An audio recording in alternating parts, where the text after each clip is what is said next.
अस्सलाम वालेकुम एवरीवन। आज मेरी डिस्कशन का टॉपिक है short tandem repeats. So let's start. Short tandem repeats को बेसिकली माइक्रोसैटेलाइट्स या सिंपल सीक्वेंस रिपीट्स भी कहते हैं। ये short tandemly repeated DNA sequences होते हैं, यानी ये end to end repeated sequences होते हैं जिनके अंदर एक रेपिटेटिव यूनिट होता है जो 1 to 6 बेस पेयर्स का होता है और ये सीरीज बनाते हैं अप टू 100 न्यूक्लियोटाइड्स। नेक्स्ट है इनकी डिस्ट्रीब्यूशन। ये प्रोकैरियोट्स और यूकैरियोट्स के अंदर वाइडली डिस्ट्रीब्यूटेड होते हैं इंक्लूडिंग ह्यूमंस, और ये इंटायर ह्यूमन जीनोम का 3% होते हैं।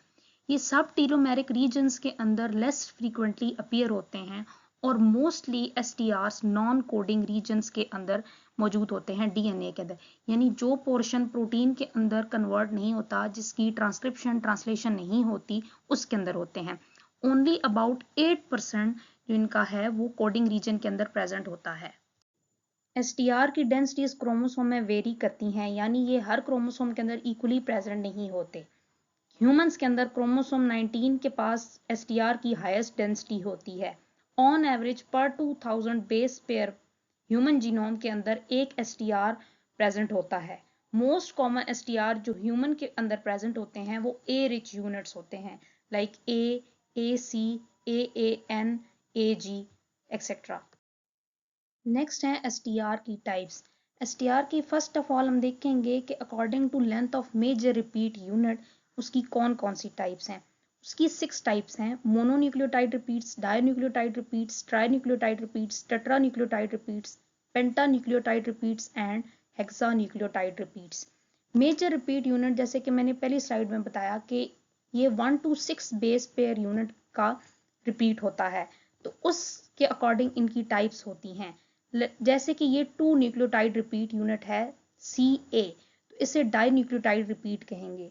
नेक्स्ट 3 न्यूक्लियोटाइड रिपीट है GCC, इसे ट्राई न्यूक्लियोटाइड रिपीट कहेंगे एंड सो ऑन। सेकेंडली जो एसटीआर की टाइप्स हैं वो अकॉर्डिंग टू रिपीट स्ट्रक्चर हैं।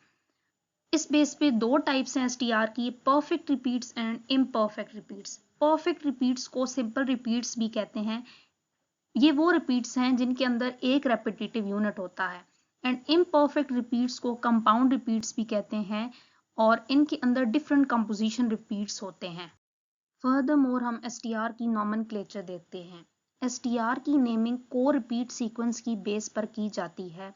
इट मीन्स कि जो बेसिक रिपीट सीक्वेंस है उसकी जो बेस पेयर हैं उनके कैपिटल लेटर्स और कितनी टाइम वो रिपीट उस जीनोम के अंदर प्रेजेंट है उसको यूज किया जाता है।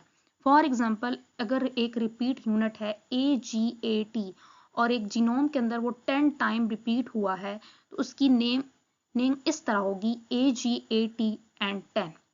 एडिशनली समटाइम लोकस को भी ऐड किया जाता है for more clarity.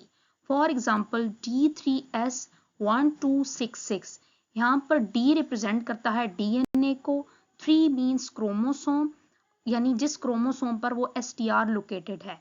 S stand for STR and 1266 is unique identifier. Next हम एसटीआर के फंक्शंस को डिस्कस करते हैं।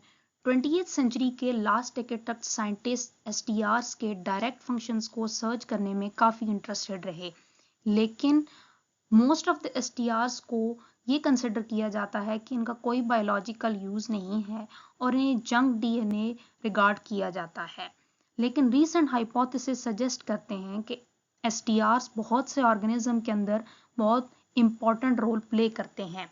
फॉर एग्जाम्पल, बहुत से डिजीज कॉजिंग बैक्टीरिया के अंदर कुछ कॉन्टिजेंसी जीन्स होती हैं जो एसटीआर सीक्वेंस के अंदर प्रेजेंट होती हैं।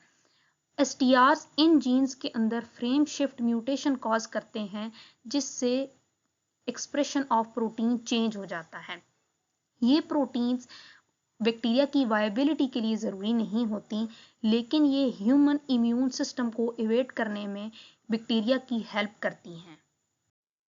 एसटीआर्स ट्रांसक्रिप्शन को भी रेगुलेट करते हैं। फॉर एग्जाम्पल, कुछ STRs epidermal growth factor gene, tyrosine hydroxylase gene and PIG3 gene की ट्रांसक्रिप्शन को कंट्रोल करते हैं। एंड कुछ STRs regulation of gene expression को इन्फ्लुएंस करते हैं। फॉर एग्जांपल जो रिपीट यूनिट है CA एंड CT, ये किसी भी पर्टिकुलर जीन के पास प्रेजेंट होते हैं तो उस जीन के एक्सप्रेशन को ये इफेक्ट करते हैं।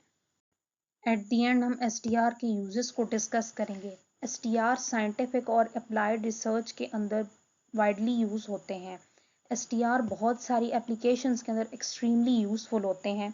फॉर एग्जांपल जेनेटिक मैप्स की कंस्ट्रक्शन के अंदर ये यूज होते हैं, जीन लोकेशन के अंदर हेल्पफुल होते हैं, जेनेटिक लिंकेज एनालिसिस के अंदर यूज होते हैं, एंड मोस्ट इम्पॉर्टेंटली ये इंडिविजुअल की identification, paternity testing as well as disease diagnosis में भी रोल प्ले करते हैं। थैंक्स।